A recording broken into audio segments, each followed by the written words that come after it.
नमो विष्णुपादाय कृष्णपृष्ठाय भूतले श्रीमते भक्तिवेदान्त स्वामिनिति नामिने। नमस्ते सारस्वते देवे गौरवाणी प्रचारिणे निर्विशेष शून्यवादी पाश्चात्यदेशतारिणे। वाञ्छाकल्पतरुभ्यश्च कृपा सिन्धुभ्येव च पतितानां पावनेभ्यो वैष्णवेभ्यो नमो नमः। जय श्री कृष्ण चैतन्य प्रभु नित्यानंद श्री अद्वैत गदाधर श्रीवासादि गौर भक्त वृंद।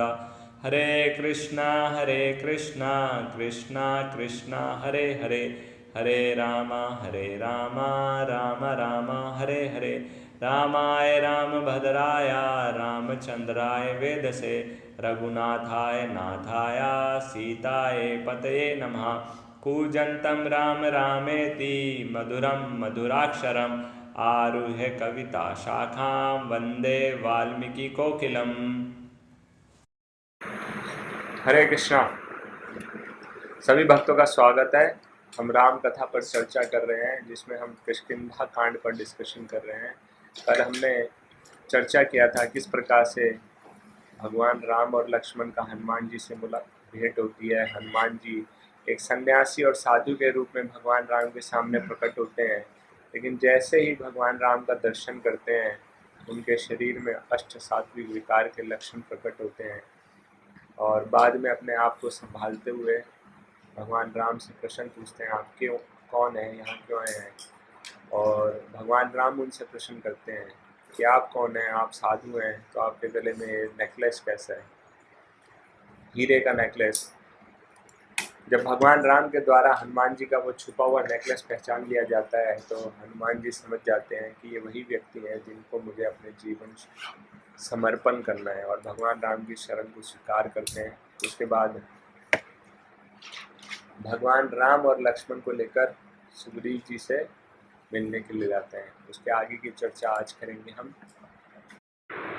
अंजना नाम की एक स्त्री जो कि वानरों के राजा की पुत्री है, जिनका नाम कुंडल है, वो तपस्या कर रही है एक गुफा के अंदर। लेकिन तपस्या करते करते उनको थोड़ा सा अजीब सा महसूस होने लगा कि शायद मुझको कोई देख रहा है या कोई मुझको घूर घूर देख रहा है। उन्होंने जैसे आंखें देखी तो डर के सहम गई। एक बहुत भयानक राक्षस उनको देख रहा था और उनके रूप से प्रभावित होकर उन पर आक्रमण करना चाहता था। उनसे बचने के लिए कोई और रास्ता नहीं था। जो इकलौता रास्ता था गुफा का, उसके ऊपर ही वह राक्षस खड़ा हुआ था। उन्हें अपनी सारी शक्ति लगाई और राक्षस को थोड़ा सा सरप्राइज कर दिया, चौंका दिया। उसकी तरफ भागी और उसको धक्का दिया और जितनी देर में वो संभल पाता उतनी देर में वो नीचे गिर गया और उतनी देर में उनको भागने का रास्ता मिल गया। और अपनी तेज गति से भागने लगी। भागते भागते जो पास का एक गांव है वहाँ पर पहुँची और बहुत सारे घरों से इधर उधर ढूंढते ढूंढते एक ऐसे घर में पहुँची, ऐसे आश्रम में पहुँची यहाँ पर उनको पता था कि यहाँ एक साधु रहते हैं जिनके पास इतनी शक्ति है जो शायद मेरी मदद कर सकते हैं, ऐसे राक्षसों से मेरी मदद कर सकते हैं। अभी उनको घर का एड्रेस तो नहीं पता था, अंदाजे से एक घर का उन्होंने विचार किया और प्रार्थना करती रही कि ये वही घर हो, ये वही घर हो। और सौभाग्यवश वह वही घर निकला और सीधा जाकर वो चरणों में गिर गए उस साधु के। और अभी इससे कुछ कह पाती कि उनके पीछे वह राक्षस आ गया और साधु देखकर, स्त्री की ऐसी अवस्था को देखकर, पीछे राक्षस को देखकर सब कुछ समझ गए और वह उस राक्षस को भी पहचान गए कि यह तो संभा साधन है। संभा सदन, आई मीन जो भी संभा साधन नाम का राक्षस है, बहुत भयंकर है, खूंखार है और ये किसी के द्वारा परास्त नहीं होता। इसको शायद भगवान शिव का ऐसा आशीर्वाद प्राप्त हुआ है कि किसी के द्वारा परास्त नहीं किया जा सकता। लेकिन एक व्यक्ति है, केसरी, वानरों के राजा केसरी, वह जरूर, उनके पास इतनी शक्ति है कई किंगडम है उसमें ना, कई वानरों की किंगडम अलग है। जैसे किष्किंधा एक बहुत बड़ा वानरों का साम्राज्य है, उनके अंदर छोटे छोटे अंग, जैसे एक किंग होता है और एक महाराज होते हैं। तो किंग छोटी छोटी रियासत होती है और फिर बहुत बड़ा जो जिसको सम्राट कहा जाता है, महाराज कहा जाता है। तो किष्किंधा पूरा एक वो है, साम्राज्य है, बाकी छोटी छोटी रियासत राज्य इस प्रकार से।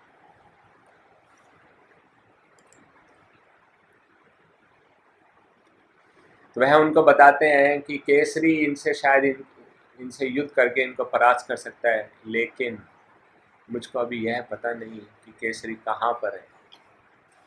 तो उनको ढूंढ पाना अभी इस स्थिति में शायद संभव नहीं होता। अब अंजना के पास और कोई रास्ता नहीं था और कोई चारा नहीं था, तो उन्होंने एक स्थान पर बैठकर प्रार्थना करना शुरू कर दिया। योग मुद्रा में बैठकर ध्यान लगाने लगी और भगवान शिव से प्रार्थना करने लगी कि आप मेरी मदद कीजिए, मेरी रक्षा कीजिए।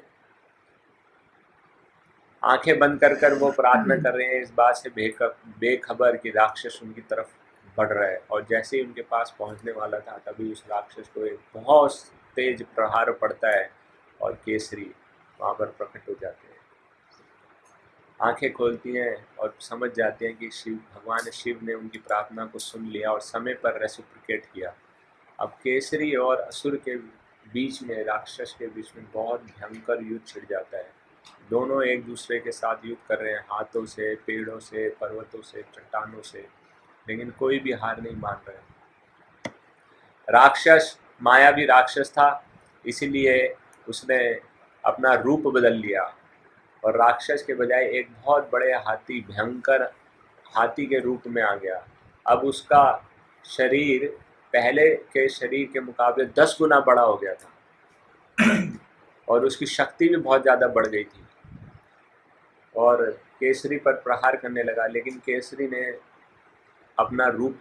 ने भी रूप बदल लिया। उन्होंने क्या किया, बहुत छोटा रूप ले लिया और उसके माथे पर चढ़ गए और उसके माथे पर उसके घूंसों से, बहुत तेज तेज घूंसों से प्रहार करने लगे। अब हाथी के पास कोई तरीका नहीं है, अपनी सूंड से वो उनको हटा नहीं पा रहा। तो यानी जो शक्ति थी उसकी, वही अब उसकी कमजोरी बन गई। तो हर क्या कह सकते हैं, हर व्यक्ति का, वस्तु का कोई ना कोई वीक पॉइंट जरूर होता है। ऐसा नहीं है कि किसी का कोई वीक पॉइंट नहीं होता। तो व्यक्ति थोड़ी सी शक्ति पाकर अगर अपने आप को अहंकार के कारण बहुत बड़ा समझने लगता है, तो ये उसकी बेवकूफ़ी है। बोलते हैं ना, नहले को दहला जरूर मिलता है। इस प्रकार से उसके यहाँ पर केसरी जी ने उसको अपनी बुद्धिमानी से परास्त कर दिया एक तरीके से। अब उसको लगा कि ये तो मेरी पिटाई बहुत ज़्यादा हो रही है और मेरी जो शक्ति थी वही अब मेरी कमजोरी बन गई है। तो इसलिए उसने दोबारा रूप बदला और फिर उनके साथ दोबारा युद्ध करने लगा और अब दोनों में दोबारा से भयंकर युद्ध होने लगा, लेकिन कोई भी एक दूसरे से परास्त नहीं हो रहा। तो माँ अंजना जी दोबारा से प्रार्थना करने बैठती हैं योग मुद्रा में कि भगवान शिव ने पहले भी मेरे समय पे मदद किया है, तो दोबारा अभी इस समय पर भी मदद करेंगे। तो सभी वहाँ पर जो साधु संत हैं इकट्ठे हो गए थे। एक बहुत ही इंटरेस्टिंग मैच चल रहा है ना, रेसलिंग मैच, फाइटिंग चल रही है, उसको देखने के लिए। और इतना भयंकर मैच कि कब लगभग गांव के सारे घर तोड़ दिए उन्होंने लड़ते लड़ते। पेड़ उखाड़ने लगे, चट्टान उखाड़ने लगे, तो सब लोग इकट्ठे हो गए। तो अंजना जी अब प्रार्थना कर रही हैं, योग मुद्रा में दोबारा बैठकर शिव जी से प्रार्थना कर रहे हैं। तो सभी सेजिज उनको देखकर कि ऐसी स्थिति में भी ये प्रार्थना कर सकती हैं, तो इनका मन कितना स्टेबल होगा। हम हल्की सी कोई बात होती है, कोई बात कह देता है, कोई अगर हल्का सा टॉन्ट मार देता है, तो हमसे जब नहीं होता।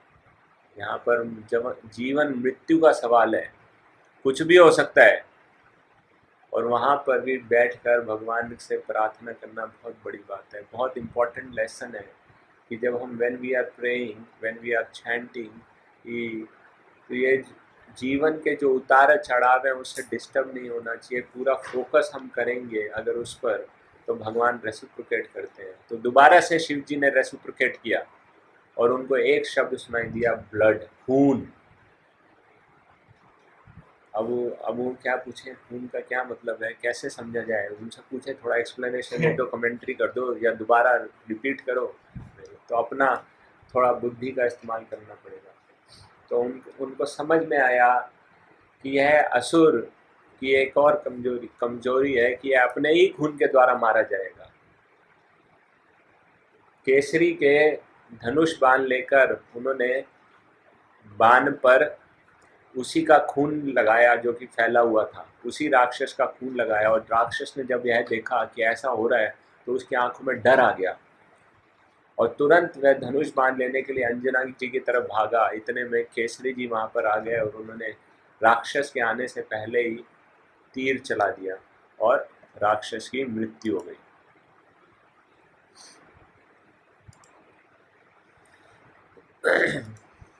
अब सब लोग केसरी जी की तारीफ कर रहे हैं। तो केसरी जी कहते हैं कि जितना मेरा क्रेडिट है उतना ही क्रेडिट इनका भी है। कि तो एक इम्पॉर्टेंट लेसन है, किसी का क्रेडिट जो ड्यू है उसका, उसमें सेवा का उसका भी भाग है, उसको लेना नहीं चाहिए। यानी किसी का ड्यू क्रेडिट उसको ही देना चाहिए और अनड्यू क्रेडिट स्वीकार नहीं करना चाहिए। ये बहुत एक इम्पॉर्टेंट लेसन है। तो बताते हैं कि जितना मेरा है रोल उतना ही इनका है, अगर ये ना होते तो समय पर शायद हम उनका वध नहीं कर पाते। और फिर वहाँ पर उपस्थित सभी सेजेस कहते हैं कि आप दोनों को विवाह कर लेना चाहिए। अंजना और केसरी को कहते हैं और फिर एक भविष्यवाणी करते हैं कि आपके विवाह से एक ऐसी संतान की उत्पत्ति होगी जो पूरे विश्व में आशा की किरण बनेगी या आशा दिखाएगी, होप गिविंग। और वो संतान थी हनुमान जी। और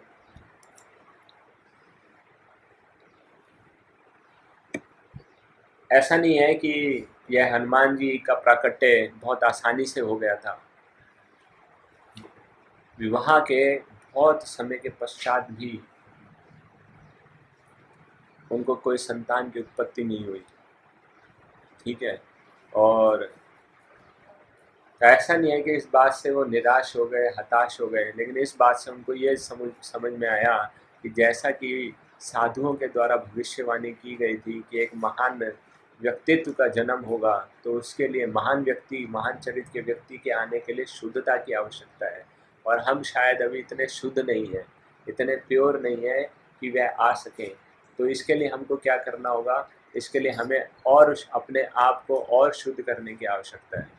तो ऐसा नहीं है कि अगर किसी कार्य में सफलता नहीं मिल रही तो हार मान कर बैठ गए, हताश हो गए, निराश हो गए। नहीं, हमें थोड़ा सा और करने की आवश्यकता है। थोड़ा और एफर्ट करेंगे तो हम उसमें सफल हो सकते हैं।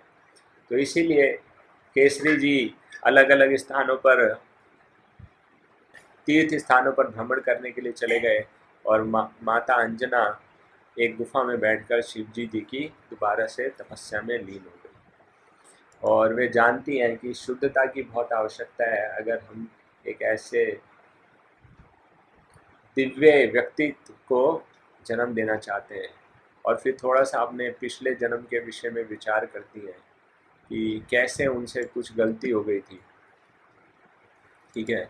तो वो पिछले जन्म में एक अप्सरा थी और बृहस्पति जी ने उनको अपनी पुत्री के समान पाला था और उनकी शिष्या भी थी। तो उनको पूरा डिसिप्लिन के साथ, प्योरिटी के साथ उन्होंने पाला था। इतनी सुंदर थी, इतनी सुंदर थी कि उनका नाम था वैसे पुंजक स्थली। पुंजक स्थली अंजना जी का पिछले जन्म में नाम था पुंजक स्थली। लेकिन इतनी सुंदर थी, उसका थोड़ा सा उनको अभिमान था सुंदरता का, तो उनका नाम सभी लोगों ने मान गर्व रखा हुआ था। जिसको कि अभिमान है या मान है जिसको, और कोई भी उनको उनके असली नाम से नहीं बुलाता था। मान गर्व, जो कि जिसको कि बहुत अभिमान है। ठीक है। तो अभिमानी व्यक्ति के लिए क्या बताते हैं कि जिस प्रकार से एक प्यासा व्यक्ति होता है, तो प्यासा व्यक्ति को हर जगह पानी का स्रोत नजर आता है, जैसे कि मिराज, उसको दूर से दिखेगा, अरे यहाँ पर पानी आ रहे, यहाँ पर पानी आ रहे, यहाँ पर, तो वो कुछ ना कुछ देख के उसको रिलेट करेगा, पानी यहाँ पर उपस्थित हो सकता है।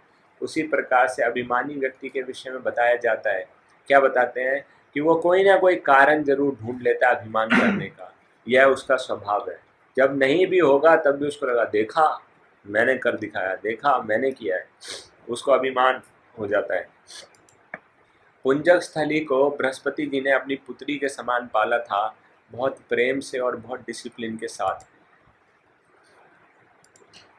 क्योंकि और उनकी उनसे बहुत उम्मीदें भी थी, इसलिए उनके साथ वो, इसलिए उनको साथ, क्योंकि बृहस्पति एक आगे का भविष्य भी देख सकते हैं, तो उनको उनसे उम्मीद थी कि इनका आगे बहुत अच्छा फ्यूचर रहेगा और इनका संबंध एक दिव्य संबंध रहेगा। लेकिन जब पुंजक स्थली 16 वर्ष की हुई, तो जिस समय कहते हैं कि वह उम्र है जब व्यक्ति ना तो फिजिकल बाउंड्रीज के अंदर रहना चाहता है, ना मेंटल बाउंड्रीज के अंदर रहना चाहता है। इन दोनों को तोड़कर, इन दोनों का त्याग करके पुंजक स्थली घूमने के लिए चली गई। एक नदी के पास पहुंची, वहां पर उन्होंने कुछ गंधर्वों को और अप्सराओं का आपस में संग करते हुए देखा, और she got disturb, she got bewildered और शी गॉट कंटेमिनेटेड। जिस प्रकार से अजामिल के प्रसंग में आता है कि जीवन भर उन्होंने कभी ऐसा दृश्य नहीं देखा था, एक स्त्री पुरुष को संग करते हुए, तो कंटेमिनेशन हो गया, उनके मन में ऐसे कुछ काम वासना के विचार आने लगे। तो इसी प्रकार से पुंजक स्थली के साथ भी ऐसे ही विचार आने लगे और बहुत डिस्टर्ब हो गई, पसीने पसीने हो गई। लेकिन उस अवस्था में वो अपने आश्रम वापस आ गई, बृहस्पति के पास वापस आ गई। बृहस्पति बहुत ज्ञानी है, देवताओं के गुरु हैं, उनकी अवस्था को ही देखकर उन्होंने पहचान गए कि इसके मन में अब कंटेमिनेशन आ चुका है, काम वासना भर चुकी है, उनकी ऐसी अवस्था को देखकर ही, ठीक है। और इसीलिए क्योंकि उनकी बृहस्पति जी ने उनको श्राप दे दिया, इसलिए श्राप दिया कि उनकी उनसे बहुत ज़्यादा उम्मीदें थी और उनकी उम्मीदों पर वो खरी नहीं उतरी। गुरु की एक शिष्य से बहुत ज़्यादा उम्मीदें होती हैं, यानी एक्सपेक्टेशंस होती हैं, और जब वो एक्सपेक्टेशन टूटती हैं तो गुरु को बहुत दुख होता है। जैसे प्रभुपाद जी के कुछ शिष्य जब छोड़कर चले गए तो प्रभुपाद जी को बहुत दुख होता था। प्रभुपाद जी ने श्राप नहीं दिया उनको, दैट इज़ डिफरेंट थिंग। लेकिन यहाँ पर बृहस्पति जी देखते हैं, उन्होंने उनको कहा क्योंकि आपका मन एक बंदर के समान चंचल है, इसलिए आपको, बंदर के समान चंचल है का क्या मतलब है कि आप हमेशा इंद्रिय तृप्ति की तलाश में रहती हैं, ऐसे मौके को ढूंढते रहते हैं जैसे इंद्रिय तृप्ति प्राप्त हो जाए। इसीलिए मैं तुम्हें श्राप देता हूँ कि तुम बंदर बन जाओ।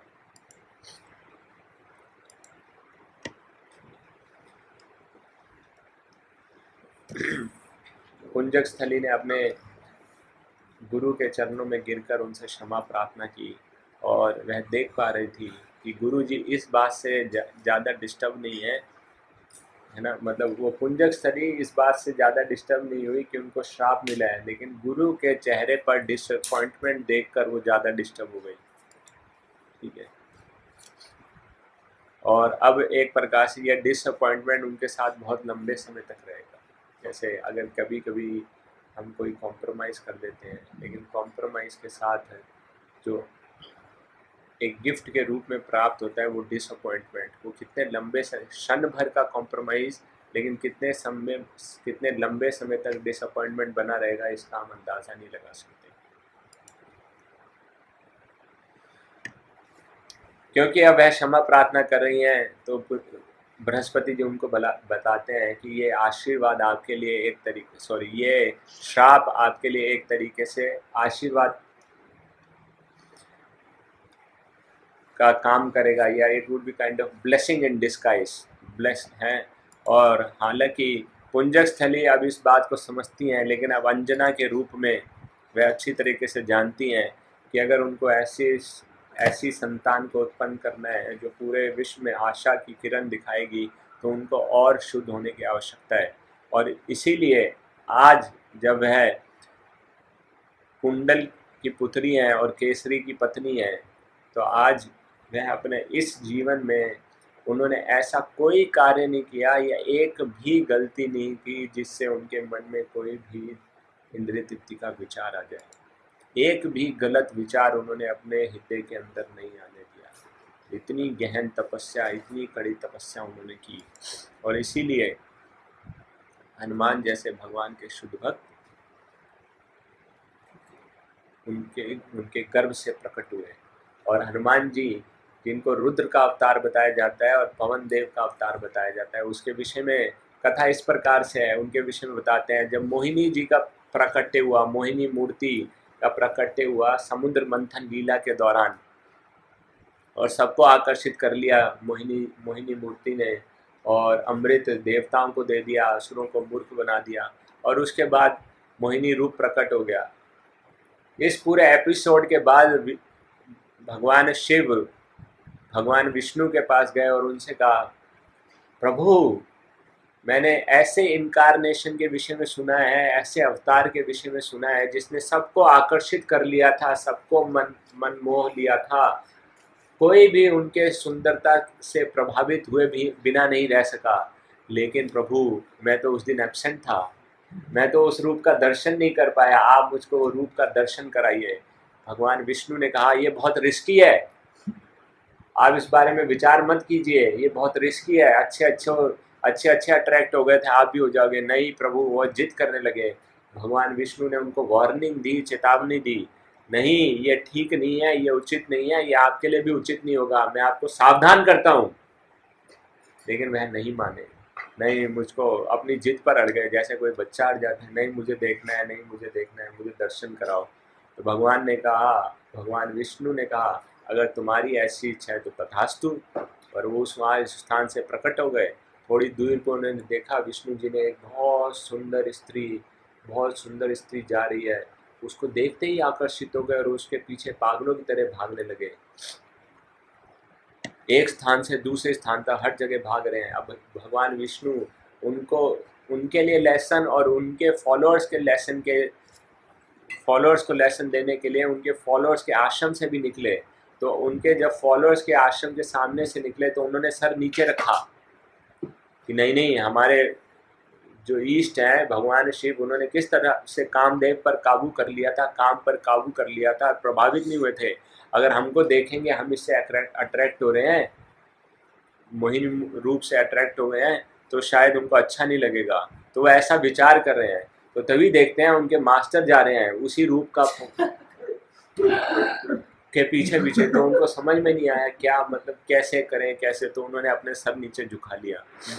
हर स्थान पर घूमते घामते वह से एक स्थान पर पहुंचकर मोहिनी मूर्ति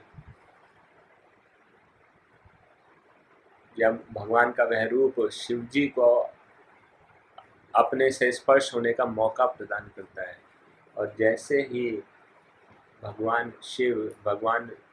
विष्णु के मोहिनी मूर्ति रूप को स्पर्श करते हैं तो उनकी शक्ति प्रकट हो जाती है, और वह अपनी वो शक्ति वायु को देते हैं, और वायु से कहते हैं कि ये उचित समय पे आने पर आप इसको अंजना जी को दे देना। तो उचित समय आने के बाद वह वायु के द्वारा ट्रांसफर किया गया है। शक्ति किसकी है?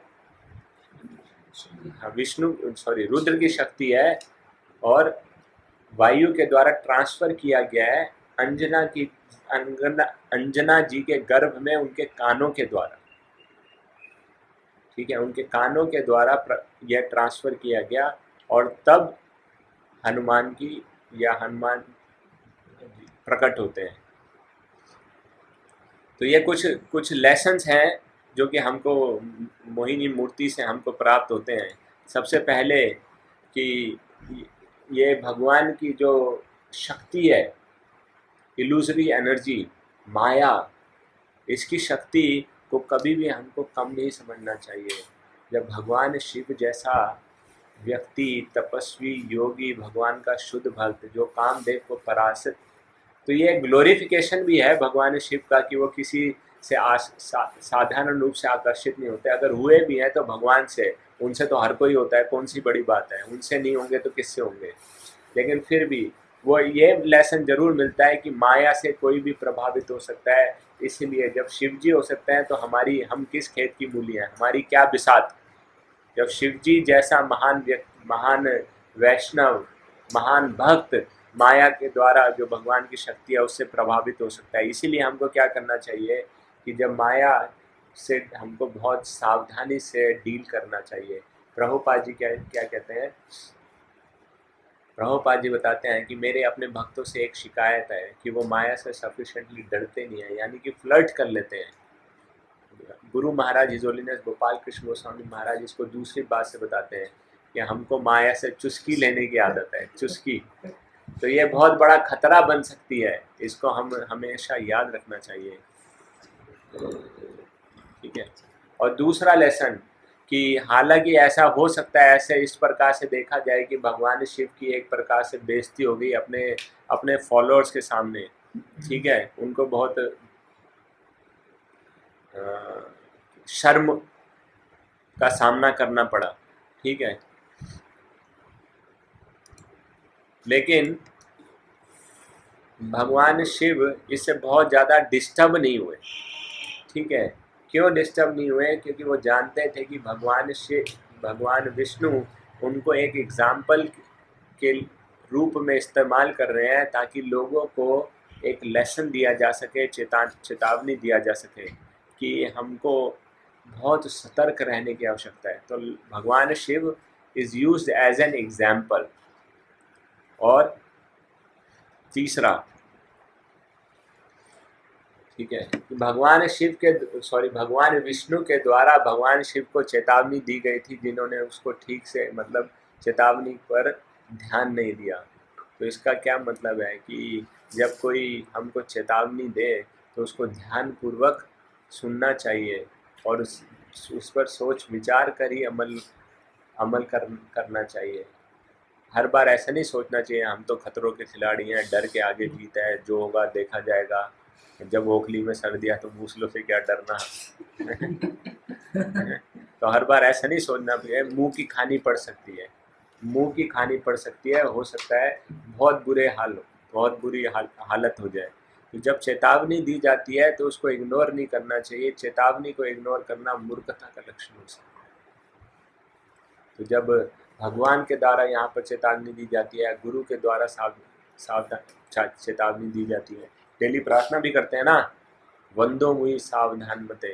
तो ये प्रार्थना करते हैं तो इसलिए कि हम कहीं भटक न जाएं। तो फिर जब बताया जाता है कि जहाँ जहाँ पर सावधानी बरतने की आवश्यकता है वहाँ सावधानी बरतनी चाहिए। तो एक तरीके से भगवान शिव एक बंदर के रूप में प्रकट हुए। तो ये अब ये रह जाता है कि कैसे बंदर के रूप में प्रकट हुए। तो इसके विषय में बताते हैं कि एक बार भगवान शिव अपना मेडिटेशन कर रहे थे, मेडिटेशन करते समाधि में लीन थे और उनके मुंह से राम राम राम राम भगवान के दिव्य नामों का उच्चारण निकल रहा था। कोई भी नहीं जानता था राम के विषय में कि ये कौन है राम, इनके नामों का उच्चारण क्यों किया जा रहा है, क्योंकि अभी भगवान राम का प्राकट्य नहीं हुआ। ठीक है, प्राकट्य से पहले। और जब वो अपनी आंखें खोलते हैं तो माता पार्वती उनके साथ होती हैं और वह उनसे पूछती हैं कि आप किनके नामों का उच्चारण कर रहे हैं। तो शिव जी माता पार्वती को बताते हैं कि कुछ ही समय पश्चात भगवान विष्णु भगवान राम के रूप में प्रकट होने वाले हैं, एक मानव के रूप में प्रकट होंगे। और उन्हें सभी देवी देवताओं को आदेश दिया है कि सब लोग जाइए और वानरों के रूप में प्रकट हो जाइए। तो मैं भी एक वानर के रूप में प्रकट होने का विचार बनाया है और इसलिए मेरे लिए बहुत अच्छा मौका है, सुनहरी मौका है भगवान की सेवा करने का। मैं भी बंदर के रूप में प्रकट होऊंगा और रामलीला में भगवान राम की सेवा करूंगा। तो वह पूछती हैं कि आपने बंदर का ही रूप क्यों चुना है, आपने बंदर का रूप ही क्यों चुना है, आप तो कुछ और भी रूप ले सकते हैं। तो बताते हैं कि बंदर देखो पूर्ण रूप से ना अनासक्त होते हैं, पूर्ण रूप से अनासक्त होते हैं।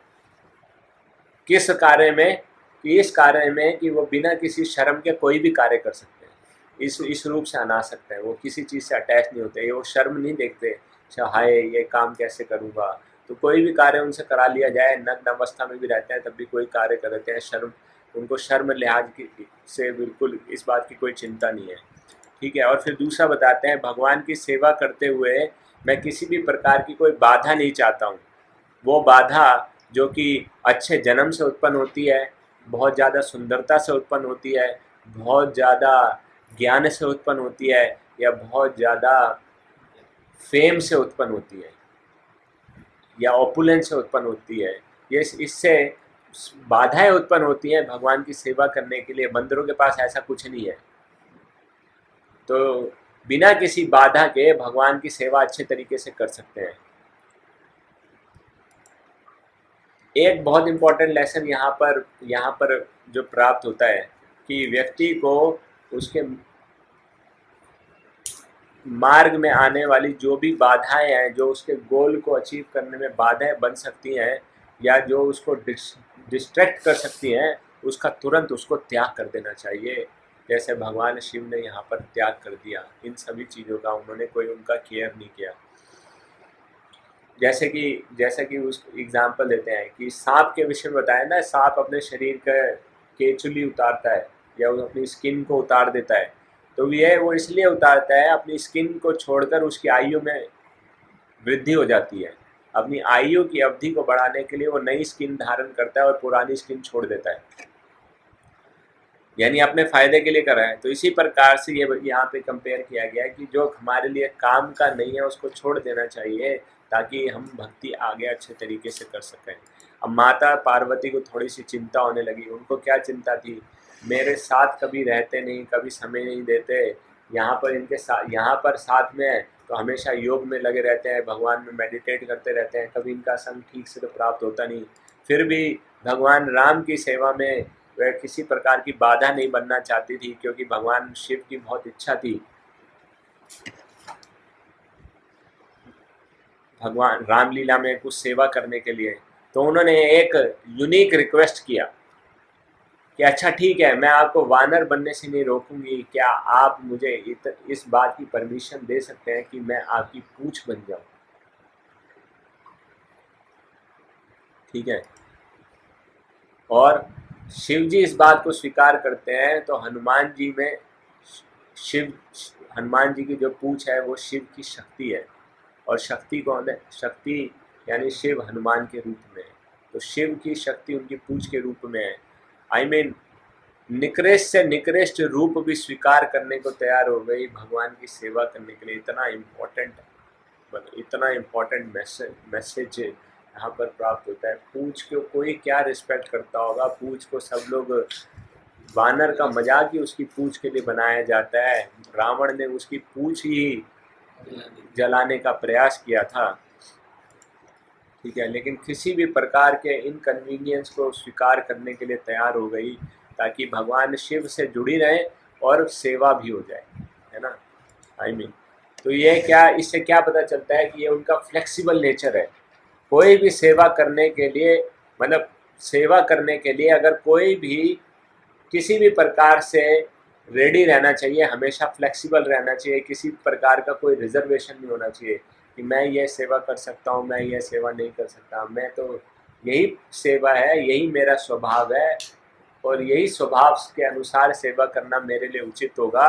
ये मिशन के लिए भी अच्छा है, मेरे लिए भी अच्छा है, सबके लिए अच्छा है। ये एक्चुअली देखा जाए तो एडामेंट नेचर है। जो सेवा की आवश्यकता है, जो कहा जाए उसके लिए तत्पर रहना, तैयार रहना। और यहाँ तो इन्होंने अपने आप ही प्रकट कर दिया, ऐसा बोला भी नहीं गया, तो मतलब तैयार है बिल्कुल, कैसा भी हो सेवा करने की अपॉर्चुनिटी मिलनी चाहिए, तो बिल्कुल फ्लेक्सिबल। और जैसा देखा जाता है हनुमान जी ने की सेवा की पूछ ने कितनी बड़ी बड़ी सेवाएं की हैं इस पूरे रामलीला के दौरान, जो और सबसे महत्वपूर्ण लंका दहन किया गया वो पूछ के द्वारा ही किया गया था।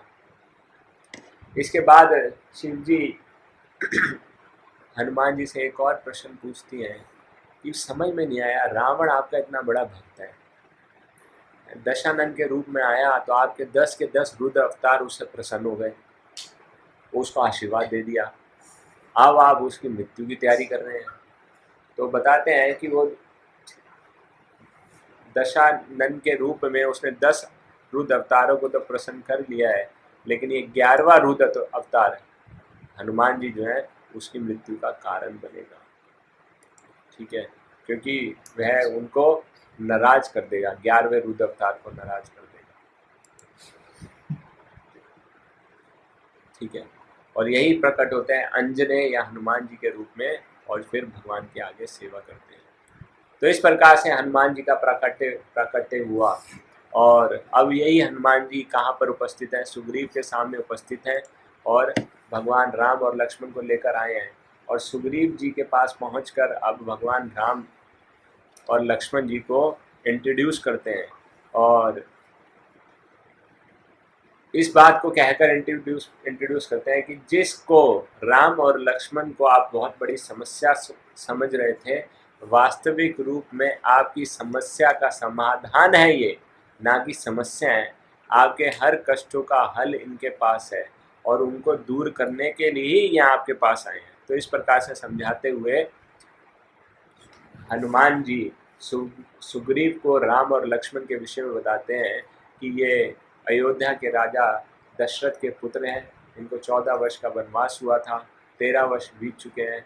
माता सीता का रावण के द्वारा अपहरण कर लिया गया और सीता को खोजते खोजते ये यहाँ तक आए, और उनके विषय में बताते हैं। और आगे उनको कहते हैं कि आपको किसी प्रकार की कोई चिंता करने की आवश्यकता नहीं है। मैं आपको विश्वास दिलाता हूँ कि धर्म रूप है, भगवान राम धर्म के रूप हैं। आपको तो उल्टा इनकी पूरे सम्मान के साथ पूजा करनी चाहिए। ठीक है, इसीलिए अभी अपना बंदर जैसा रूप छोड़कर मनुष्य जैसे रूप में आ जाओ और इनका स्वागत करो। ठीक है, और आपके चेहरे के जो ये हवाइयाँ उड़ी हुई है उसको अब त्याग दो और खुशी खुशी भगवान राम को या सौभाग्य को अपने जीवन में निमंत्रण दो। तो बताते हैं कि भगवान, जिस प्रकार से भगवान के विषय में बताया जाता है कि वो कभी कभी ऐसे रूप में प्रकट होते हैं जिनको हम पहचान नहीं सकते, है ना, लेकिन फिर भी वो भगवान की कृपा के रूप में हमको अगर देखें और उसको जानने का प्रयास करें तो हम उसको पहचान सकते हैं। जैसे द्रौपदी की जब रक्षा करने की बात आई तो कृष्ण अपने श्याम सुंदर रूप में, द्विभुज श्याम सुंदर रूप में प्रकट नहीं हुए। किस रूप में प्रकट हुए? साड़ी के रूप में प्रकट हो गए, वस्त्र के रूप में प्रकट हो गए। तो इसी प्रकार से भगवान किसी भी रूप में प्रकट हो सकते हैं और उनको हो सकता है साधारण मनुष्य पहचान ना पाए। इसी प्रकार से जब हम आशा की बात करते हैं तो वह किसी की भी रूप में आ सकती है। यहाँ पर आशा सुग्रीव के जीवन में भगवान राम और लक्ष्मण के रूप में ही आई है, लेकिन वह पहचान नहीं पा रहे, है ना। लेकिन क्योंकि वो एक महान संत रूपी हनुमान के संग में थे, जिनके पास एक तरीके से दिव्य दृष्टि है, वह उनको पहचान पाए, उनका अपने जीवन में स्वीकार कर पाए। अदरवाइज तो वो डर के मारे भाग ही जाते हैं वहाँ से। हनुमान जी नहीं होते, भाग जाते तो राम से और दूर चले जाते हैं, उनके पास आने की बजाय और दूर चले जाते हैं। ऐसे ही होता है, हर व्यक्ति के जीवन में ऐसे ही होता है। अगर भक्तों का संग नहीं हो तो सब लोग भगवान से दूर ही जाना चाहते हैं। तो जिनको भक्तों का संग प्राप्त हो गया है वही भगवान के निकट आ सकते हैं, अदरवाइज नहीं, और कोई नहीं आ सकते। कृष्ण भक्ति जन्म मूल है साधु संग। तो जिनको साधु संग प्राप्त हो गया है वही निकट आएंगे, जिनको साधु संग प्राप्त नहीं हुआ है वो दूर जाएंगे। इसीलिए प्रभुपाद जी क्या कहते हैं, हमने इस्कॉन संस्था की स्थापना किया है ताकि लोगों को साधु का संग दिया जा सके। तो इसीलिए इसका हमको फ़ायदा उठाना चाहिए। और साधु संग का मतलब होता है उनके द्वारा श्रवण करना, उनके निर्देशों को अपने जीवन में उतारना। दैट इज इम्पॉर्टेंट, जो हमको समझना चाहिए। तो हनुमान जी निर्देश दे रहे हैं, सुग्रीव जी को निर्देश दे रहे हैं कि भगवान को अपने जीवन में स्वीकार करिए। और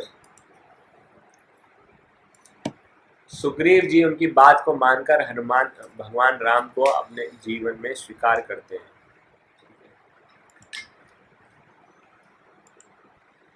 और इसके बाद सुग्रीव जी राम और लक्ष्मण का स्वागत करते हैं और उसके बाद उनसे उनसे हाथ मिलाते हैं। भगवान राम को कहते हैं, हाथ शेक हैंड कर रहे हैं, हैंड शेक कर रहे हैं उनको।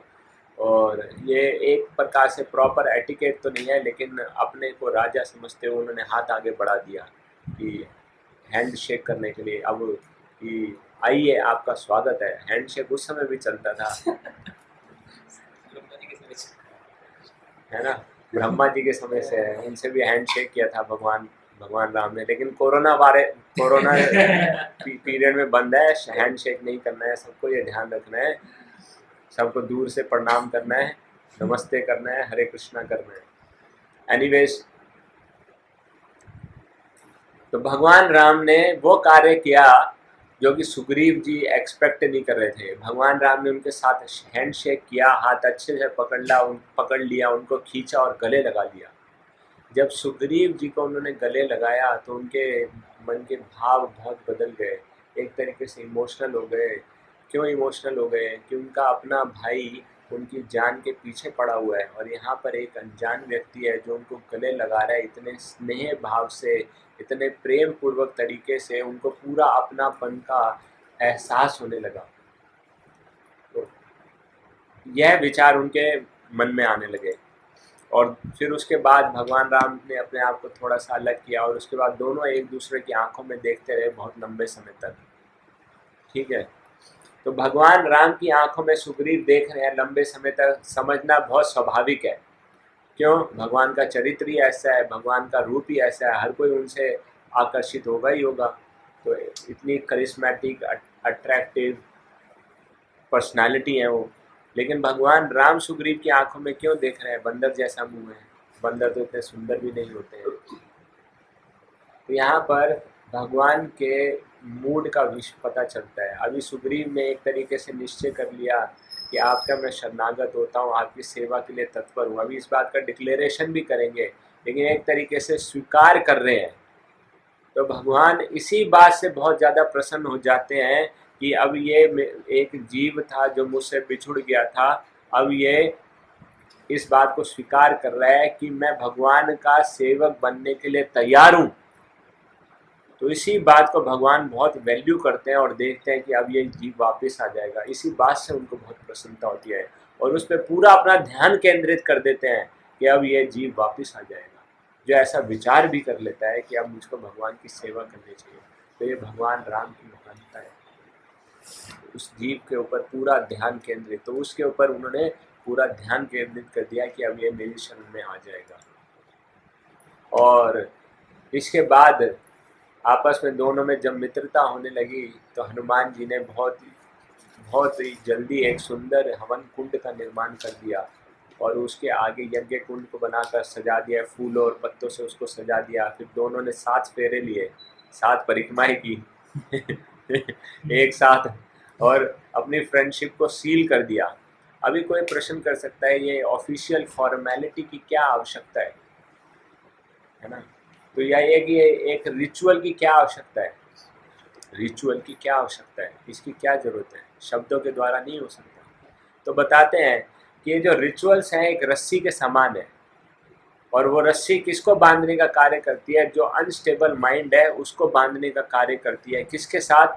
हमारे कमिटमेंट के साथ बांधती है, मन को हमारे कमिटमेंट के साथ बांध देती है ताकि मन इधर उधर बह ना पाए, बहक ना जाए और उसको समय अब याद रहे हमेशा अपने कमिटमेंट। इसीलिए अगर दीक्षा भी होती है तो उसमें भी यज्ञ होता है, इसलिए तो सबके सामने एक प्रॉमिस किया जाता है, फॉर्मल सेरेमनी की जाती है ताकि मन को समय समय पर अपने कमिटमेंट याद आते रहे और उनको उसके साथ एक तरह से वो टाई को सील कर दिया है, स्टैंप लगा दिया है, मोहर लगा दिया है कि अब कोई इसमें बोले जी नहीं ऐसा नहीं था, वैसा नहीं था। ठीक है, ऐसा नहीं है। तो इसीलिए ये आवश्यक है और विशेष रूप से ये भगवान राम के मन की बात नहीं है, भगवान राम के मन के लिए जरूरी नहीं है, ये सुग्रीव के मन के लिए जरूरी है।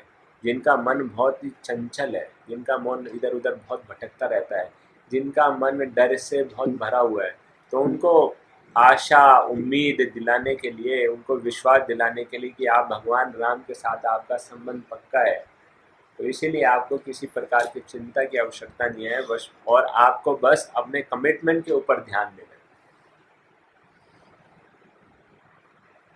तो इसके बाद वह भगवान राम कहते हैं कि आज से मेरा हर मित्र तुम्हारा मित्र है, तुम्हारा हर मित्र मेरा मित्र है, तुम्हारा हर शत्रु मेरा शत्रु है, ठीक है। मेरी खुशी तुम्हारी खुशी है और तुम्हारा दुख मेरा दुख है, इस प्रकार से कहते हैं। और सुग्रीव इस बात को कहते हुए आगे कहते हैं कि मैं माता सीता को किसी भी स्थान पर हो उनको ढूंढ कर जरूर लाऊंगा, ठीक है। जिस प्रकार से भगवान विष्णु चोरी हुए वेद को वापस ले आए थे, उसी प्रकार से मैं माता सीता को कहीं पर भी हो उनको लेकर वापस आऊंगा। और फिर भगवान राम एक और प्रण करते हैं, ठीक है,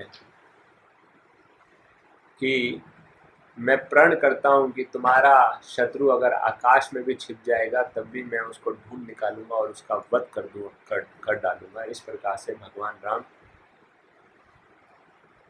ऐसा विश्वास सुग्रीव जी को दिलाते हैं कि तुम्हारे हर शत्रु का मैं वध कर दूंगा। इसके बाद यह सेरेमनी होने के बाद सुग्रीव जी एक सुंदर लकड़ी का लठ लेकर आते हैं और भगवान राम को बैठने के लिए वो स्थान देते हैं। भगवान राम एक कोने पर बैठ जाते हैं ताकि लक्ष्मण जी दूसरी जगह आकर बैठ पाएँ, लेकिन उनके बैठ के आने से पहले ही सुग्रीव जी खुद आकर बैठ जाते हैं। तो भगवान राम के सेम लेवल पर आकर बैठ गए और लक्ष्मण जी खड़े हैं, उनके पास बैठने के लिए कोई जगह नहीं है। तो उनके जो 3 साथी थे नल, नील और तरु, वो देख रहे हैं कि हमारे मास्टर ने कितना कितना अच्छा सेवा किया है, भगवान राम को बैठने का स्थान दिया, आप दोनों एक स्तर पर बैठे हैं, कितने अच्छे सुंदर लग रहे हैं। तो हनुमान जी की तरफ देखते हैं, हनुमान जी को क्रोध आ रहा है, उनको गुस्सा आ रहा है। वो उन्होंने देख लिया कि सुग्रीव ने क्या गलती किया है। 2 गलती यहाँ पर है, एक तो भगवान के समान स्तर पर बैठ गए और दूसरा लक्ष्मण जी जो कि गुरु हैं उनको स्थान नहीं दिया और खुद बैठ गए, उनके विषय में कोई चिंता नहीं किया। तो ये bypassing the spiritual master, bypassing devotees को बाईपास करके डायरेक्ट, तो ये एटीट्यूड यहाँ से झलक रहा है। हनुमान जी ने तुरंत समझ लिया। अब हनुमान जी ने सोचा कि इनको कैसे करेक्ट किया। पहले मन में उनके आगे अभी बोल देता, अरे क्या कर रहे हो यहाँ पर, आप लोग को नहीं बैठना चाहिए, लक्ष्मण जी को बैठने का स्थान दो। फिर उन्होंने सोचा कि सीनियर है तो सीनियर को ऐसे पब्लिकली करेक्ट करना उतना उचित नहीं है। अब उनको कैसे बोले, उन्होंने सही एटिकेट का पालन नहीं किया तो मैं भी गलत एटिकेट फॉलो करके उनको राइट एटिकेट या राइट कंडक्ट सिखाऊंगा, उतना सही नहीं है। तो इसलिए क्या किया उन्होंने, कैसे करेक्ट करना चाहिए। एक एग्जांपल दे रहे हैं, अगर सीनियर से कभी कोई गलती हो जाती है तो बिना कुछ कहे, बिना शब्दों का प्रयोग किए हुए उन्होंने सही कार्य किया। जो पहले लकड़ी लेकर आए थे, चाहे वो कौन सी सागवान या कोई भी लेकर आए थे, उससे बढ़िया लकड़ी ढूंढकर हनुमान जी लाए चंदन की, और उसको बिठाया और लक्ष्मण जी को वहां बैठने के लिए कहा। जब लक्ष्मण जी को उस स्थान पर बैठा दिया तो अब बची हुई जगह पर खुद नहीं बैठे, वो उनके चरणों में बैठ गए। तो इस प्रकार से उन्होंने एक इशारा किया कि हमारा क्या प्रॉपर एटिकेट होना चाहिए। तो भगवान राम इस बात से प्रसन्न हुए कि लक्ष्मण जी को उचित सम्मान मिल गया है, और हनुमान जी ने सारे सिचुएशन को बहुत सेंसिटिवली तरीके से डील किया है। और भगवान राम थोड़ा सा नाराज हो रहे थे। भगवान राम ने अपने डिसरिस्पेक्ट को इतना सीरियस नहीं लिया, लेकिन जब लक्ष्मण जी का अपमान हुआ तो वो उनको बिल्कुल भी बर्दाश्त नहीं हुआ। तो बहुत इंपॉर्टेंट लेसन है, भगवान अपने ऊपर किए गए अपराधों को तुरंत क्षमा कर देते हैं, लेकिन जब उनके भक्तों के प्रति अपराध किया जाता है तो भगवान उसको क्षमा नहीं करते। अम्बरीश महाराज का एग्जाम्पल आता है, दुर्वासा मुनि ने अम्बरीश महाराज के प्रति अपराध किया था। दुर्वासा मुनि भगवान विष्णु तक पहुंच गए क्षमा मांगने के लिए, लेकिन भगवान विष्णु ने कहा मैं तो तुम्हें क्षमा नहीं कर सकता। अगर अम्बरीश महाराज तुम्हें क्षमा कर देंगे तो तुम्हें माफी मिल जाएगी, वरना नहीं मिल सकती। चैतन्य महाप्रभु तो यहाँ तक कहते हैं जो वैष्णव अपराधी है उसकी भक्ति के मार्ग में मैं स्वयं रोड़े अटकाऊंगा, उसको आगे भक्ति में प्रगति नहीं करने दूंगा।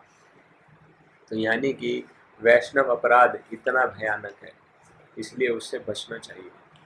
तो यहाँ पर ये देखा जा रहा है, और भगवान राम उसको बिल्कुल भी क्षमा नहीं करते। लेकिन जब लक्ष्मण जी के द्वारा, हनुमान जी के द्वारा लक्ष्मण जी का सम्मान किया गया तो उनको बहुत अच्छा लगा। ठीक है, तो भगवान राम का व्यवहार पता चल रहा है, और एक सेंसिटिव और मैच्योर डिवोटी का व्यवहार भी पता चल रहा है हनुमान जी के द्वारा। भगवान राम ने लक्ष्मण जी के प्रति अपराध को आसानी से नहीं लिया, और हनुमान जी ने लक्ष्मण जी के प्रति अपराध को आसानी नहीं लिया, यानी भगवान ने भी नहीं लिया और भक्त ने भी नहीं लिया। और भगवान राम के प्रति भी उन्होंने उसको सीरियसली लिया। इसीलिए और लक्ष्मण जी क्योंकि गुरु हैं, जब गुरु का अपमान हुआ तो भगवान राम इस बात से एक तरीके से डिस्टर्ब हो गए, या उन्होंने ऑफेंस समझा इसको। ठीक है,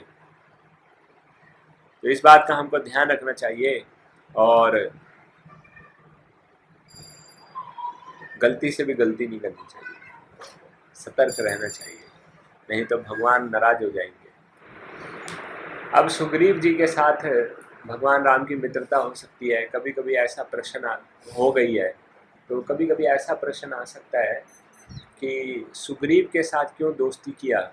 सुग्रीव तो बचकर भाग रहा था इधर उधर, उसके पास ना कोई राज्य है ना सेना है, डरा हुआ व्यक्ति है, सहमा हुआ व्यक्ति है, डरपोक किस्म का व्यक्ति है, क्या मदद करेगा। जो खुद अपनी पत्नी के लिए रो रहा है वो दूसरे की मदद क्या कर पाएगा।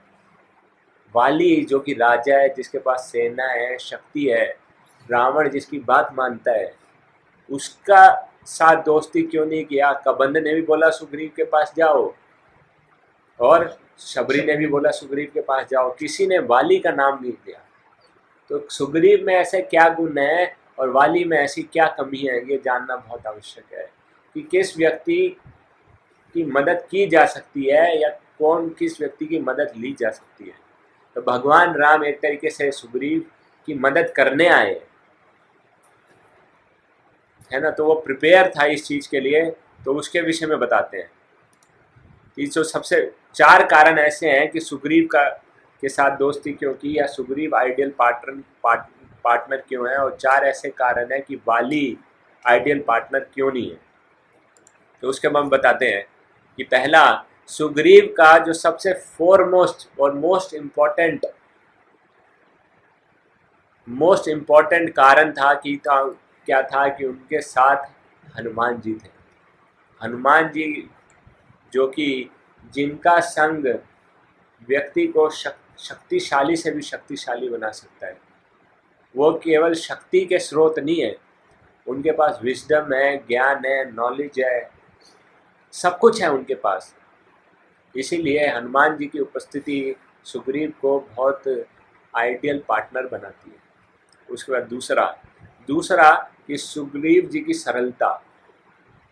सुग्रीव जी अपनी हर गलती को मानने के लिए तैयार थे, अपनी हर गलती को मान लेते, अपनी हर कमी को वो स्वीकार कर रहे थे। तो जो ऐसे अपनी गलती को मान लेता है, स्वीकार कर लेता है, उसकी मदद की जा सकती है, उसकी कभी मदद नहीं की जा सकती जो इनको स्वीकार नहीं करता। एग्जाम्पल देता है पेशेंट का। जो पेशेंट अपनी कमी, अपने सिम्टम्स खोल कर बिना किसी शर्म के डॉक्टर को बता देता है, डॉक्टर उसी का इलाज कर पाता है। आज कोरोना काल में ये बिल्कुल सच साबित हो रहा है। जो लोग अपनी बीमारी छुपा रहे हैं उनकी बीमारी बढ़ती चली जा रही है, और जो अपने सिम्टम्स डॉक्टर को बताते हैं, डॉक्टर फिर उनका इलाज कर पाते हैं, नहीं तो ये उनकी बीमारी बढ़े ही चली जा रही है। तो यानी जो इलाज कराना चाहता है, यानी जो जिसके अंदर सरलता है, जी हाँ मैं मानता हूँ मेरे अंदर ये कमी है, उसका कैसे सुधार करना चाहिए उसके विषय में बताइए, तो फिर उसको बताया जा सकता है। जो जिसके अंदर सरलता नहीं है उसको बताया नहीं जा सकता। तो सुग्रीव के अंदर ये गुण है। तीसरा तीसरा कि वो सूर्य पुत्र है। ठीक है, तो सूर्य पुत्र हैं, तो उनकी एक आदत है। उनकी क्या आदत है? दूसरों से प्रेरणा लेने की उनकी आदत है। तो यह उनका एक बहुत अच्छा गुण है। सूर्य पुत्र होने के कारण वह दूसरों से प्रेरणा लेते हैं। तो यह गुण उनका काफ़ी अच्छा है। और जो उनका चौथा गुण है, इस अभी जो इस समय उनके लिए सबसे बड़ा गुण बन चुका है कि समय के साथ वक्त की मार ने, है ना, वाली की ताड़ना ने, वाली के द्वारा किए गए अत्याचारों ने उनको पूर्ण रूप से शुद्ध बना दिया। ठीक है, उनके जीवन में इतने कष्ट आए हैं, इतने कष्ट आए हैं कि अब वो बहुत हम्बल बन चुके हैं और बहुत शुद्ध हो चुके हैं। अब ये बिल्कुल सही समय है, ठीक है, कि उनको मदद की जाए। अब उसको वो तुरंत स्वीकार करेंगे। वो कहते हैं ना, strike the iron when it is hot. तो ये सही अपॉर्चुनिटी है। अब उनको बिल्कुल तैयार है। जो आप बोलोगे करूँगा, जैसा बताओगे वैसा करने को तैयार हूँ, और मार नहीं सह सकता, और इधर उधर नहीं भाग सकता। कब तक मैं इधर उधर जान बचा के भागता रहूँ? जो तरीका है बताओ, बिल्कुल करूँगा। तो उनकी ये ऐसी स्थिति आ चुकी है। कभी बोले, लेकिन उन्होंने भगवान राम के प्रति असम्मान का व्यवहार प्रकट किया, लक्ष्मण जी के प्रति इनसेंसिटिव हो गए। तो ये इतने बड़े अवगुण नहीं है जिनकी कि उनका सुधार न किया जा सके। तो इनका सुधार किया जा सकता है, और इनका सुधार करेंगे भी। और इसीलिए, क्योंकि ये ऐसे ऐसे अवगुण हैं जो ठीक हो सकते हैं, लाइलाज नहीं है, इनक्योरेबल नहीं है। इसीलिए इनको ज़्यादा हवा नहीं देनी, और जो ज़्यादा महत्व की बातें हैं उनको हवा देनी है। तो यानी क्या मिलता है कि एक भक्त के अंदर दोनों ही चीज़ें हो सकती हैं। अवगुण भी हो सकते हैं और उनके सगुण भी हो सकते हैं। तो गुणों को ध्यान देना है, अवगुणों को ठीक करते रहना है, और गुणों को फैन करते रहना है। तो एक ना एक दिन वो पूर्ण रूप से शुद्ध होकर भगवान की अच्छी सेवा में लग जाएगा। इसके बाद वाली का चयन क्यों नहीं किया गया, उसके भी 4 कारण बताते हैं। ठीक है, वाली वाली इंद्र के पुत्र हैं। तो इंद्र यानी राजा, और राजा मतलब डोमिनेटिंग या ऑटोक्रेट। तो ये एक ऐसा स्वभाव है जो कि ऑटोक्रेसी एक लीडर की सबसे बड़ी कमजोरी बनती है। ऑटोक्रेसी से हो सकता है कि लोग उनके अंदर दबकर तो जरूर रहे, ठीक है, लेकिन वह लोगों को इंस्पायर नहीं कर सकता उनको फॉलो करने के लिए। अपने डर के मारे, तलवार के जोर पर वह किसी को डरा धमका के अपनी बात मनवा तो सकता है, लेकिन वॉलंटरी रूप से किसी को इंस्पायर नहीं कर सकता कि वह उसको फॉलो करे। ठीक है। दूसरा कि वाली केंद्रीय की इंद्रिय तृप्ति के प्रति बहुत रुचि है, बहुत ज़्यादा रुचि है। ठीक है, इसका इस बात से कैसे पता चलता है कि अपनी वाइफ से पत्नी से संतुष्ट ना होकर उसने अपने अपने भाई की पत्नी को भी अगवा कर रखा है। यानी एक दूसरे की पत्नी को अगवा करके जिस व्यक्ति ने रखा हुआ है, तो वो ऐसे व्यक्ति से किसी और की पत्नी को छुड़ाने में क्या मदद करेगा? जो क्राइम उसने खुद कर रखा है, दूसरे को जाकर क्या बोलेगा? भाई उनकी पत्नी वापस कर दो। तो वो उनको क्या बोलेंगे? भाई तू तो सही है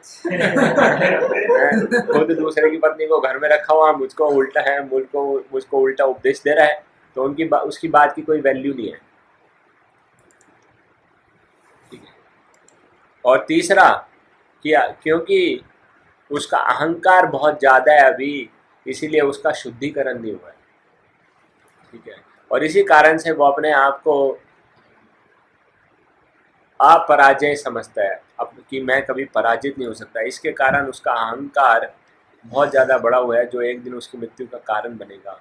और इसके बाद चौथा जो कारण बताते हैं कि वाली को संतों का श्राप भी लगा हुआ है, ठीक है। और जिसको श्राप लग जाता है उसकी उसकी क्या कहना चाहिए, उसकी शक्ति खत्म हो जाती है ना। ये श्राप को ऐसे समझना चाहिए कि अब उसकी शक्ति धीरे धीरे क्षीण होने लगी है। तो इसीलिए किसी के हृदय को दुखाना नहीं चाहिए, किसी को कष्ट नहीं देना चाहिए। अगर किसी के हृदय से बददुआ निकल जाए तो बहुत बुरा प्रभाव पड़ सकता है। और जब अगर भक्तों का हृदय रोने लगे हैं, अच्छा हो इसके साथ ऐसा हो, अच्छा हो इसके साथ वैसा हो, कुछ ना कुछ प्रभाव तो जरूर पड़ेगा। ऐसा नहीं है कि कुछ ना कुछ प्रभाव ना पड़े, है ना। तो ये कुछ एक ऐसे कारण हैं जो बताए जाते हैं कि वाली एक उपयुक्त पार्टनर बनने के लिए तैयार नहीं था, और सुग्रीव जी का इसलिए चयन किया गया और उनके साथ भगवान ने मित्रता की और उनको आश्वासन दिया कि मैं आपके सभी शत्रुओं का वध कर दूंगा और आपको की सभी चिंताओं से मुक्त कर दूंगा। तो इस प्रकार से भगवान राम और सुग्रीव के बीच में मित्रता हुई है। उसके बाद सुग्रीव जी और राम के बीच में क्या वार्तालाप होता है और आगे की कथा, इसकी चर्चा हम कल करेंगे। Hare Krishna. Any question, doubt, clarification? First question is regarding Indra and sun god associating with Aruni. So was it immoral? I mean, अगर ये पृथ्वी जगत पर होता तो इसको कुछ भी कहा जा सकता था, इमोरल कहा जा सकता। तो स्वर्ग में ये बहुत आम बात है। स्वर्ग में भोग इतना ज़्यादा है, इतना ज़्यादा है कि कोई भी किसी का भी संग करता है। वहाँ पे अप्सराएं होती हैं, संग करने के लिए होती हैं। और अरुणी स्त्री का रूप ही लेकर गया था, और अरुणी ही स्त्री थी उस समय जब इंद्र उनके द्वारा आकर्षित होकर उनका संग किया, इंद्र ने और सूर्य ने, और इसलिए संतान की उत्पत्ति हुई। I mean, this is what I understand and this is what I can share for the time being. मैं इससे ज़्यादा और शायद आपको मदद नहीं कर पाऊँगा इस रिगार्ड में। और दूसरा, the Vanas vowed never to eat सीताफल as he found. So should we eat it or avoid it? This fruit is abundant in Maharashtra and I had it several times, but now I fear to have it. I can't say. सीताफल खाना चाहिए, उसके जब कल परसों चर्चा किया था, जो माता सीता के आंसुओं से बना है और वानर उसको खाते नहीं है, या उन्होंने प्रण लिया है कि वे नहीं खाते, तो हमें खाना चाहिए या नहीं खाना चाहिए? तो इसका एक उत्तर तो ये हो सकता है कि हम अपने आप को क्या समझते हैं।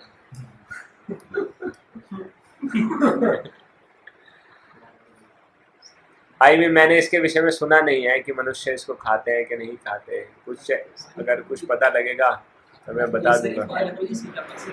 तो एक प्रश्न और है कि इंद्र अरुणी एसोसिएशन करना नहीं चाहते थे, लेकिन इंद्र ने जबरदस्ती एसोसिएशन किया, तो अरुणी की गलती नहीं है, इंद्र की गलती है। ऐसा नहीं कह सकते, ताली एक हाथ से नहीं बजती। अरुणी की भी गलती है क्योंकि उसने ऐसा रिस्क लिया, रिस्क वाला काम तो किया ही है। और बिना परमिशन के जाना तो वो भी उनकी गलती है। क्यों उस स्थान पर जाने का प्रयास कर रहे हैं जो उनके लिए बना नहीं है? तो सजा है एक तरीके से उनके लिए, एक लेसन है उनके लिए, क्योंकि जिस कार्य के लिए वो क्वालिफाइड नहीं थे, that was not entitled, that dance was not entitled for him, that was for royal people. उनके लिए था, उनके, और उन्होंने जब उसको वहाँ जाने की चेष्टा की, एक तरह से गलत कार्य किया, उसकी सजा उनको प्राप्त हुई। तो कोई भी कार्य अछूता नहीं रह पाता, कहीं ना किसी रूप में फिर उसका फल प्रकट होता है। Autocracy is better than democracy. हाँ, monarchy is different, autocracy is different. Dictatorship, that is autocracy.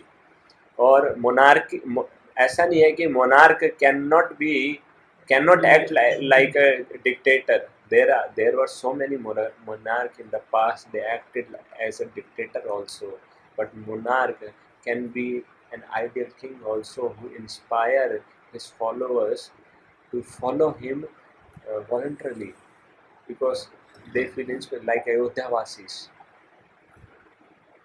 But when it comes to Lanka, that is dictatorship. वहाँ सब फोर्स से चल रहा है. Then there is no inspiration.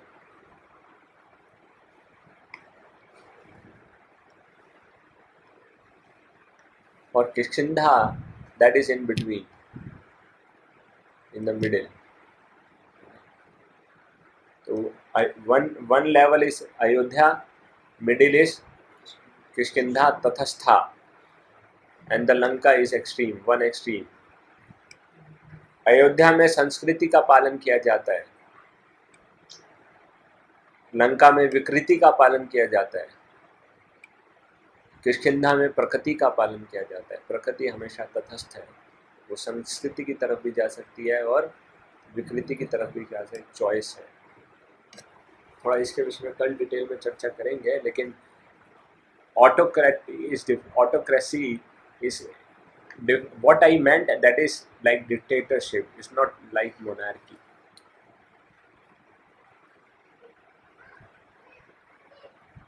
ठीक है. I hope it helps. Let's wind up here. Sitaram Lakshman Hanuman की जय. जगत गुरु शील प्रभुपाद की जय. निताई गौर प्रेमानंदे. हरि हरि बोल.